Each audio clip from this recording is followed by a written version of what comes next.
সিলেটের ভোলাগঞ্জ থেকে লুট হওয়া বিপুল পাথর উদ্ধারে অভিযান চলছে। ক্রাশার মিল সহ যেসব স্থানে লুট হওয়া পাথর রাখা রয়েছে সেসব স্থানে অভিযান পরিচালনা করছে জেলা প্রশাসন। এ বিষয়ে বিস্তারিত জানাতে ভোলাগঞ্জ থেকে যুক্ত হচ্ছেন সহকর্মী সন্দীপন শুভ। শুভ, অভিযানের সবশেষ পরিস্থিতি কি আর এখন পর্যন্ত কি পরিমাণ পাথর জব্দ করা হয়েছে আমাদেরকে বিস্তারিত জানাবেন।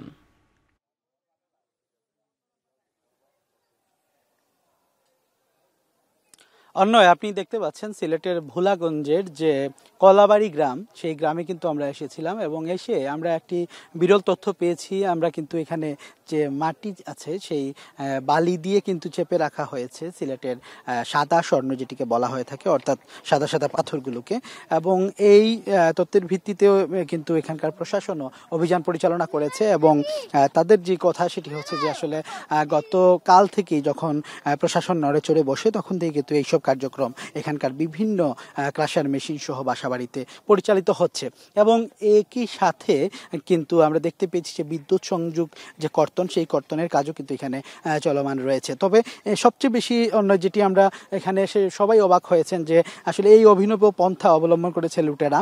তারা কিন্তু এখানে ওই সাদা পাথরগুলোকে বালি চাপা দিয়ে তারা রেখেছেন এবং আমরা কথা বলেছিলাম এখানকার যিনি নির্বাহী ম্যাজিস্ট্রেট, যারা তত্ত্বাবধানে আসলে এই অভিযানটি পরিচালিত হচ্ছে, তিনি বলছেন যে আসলে এই ধরনের গর্হিত কাজ যারাই করছে তাদের ব্যাপারে কোনোভাবেই যেন আর ছাড় দেওয়া হবে না এবং আইনগত ব্যবস্থা নেওয়া হচ্ছে।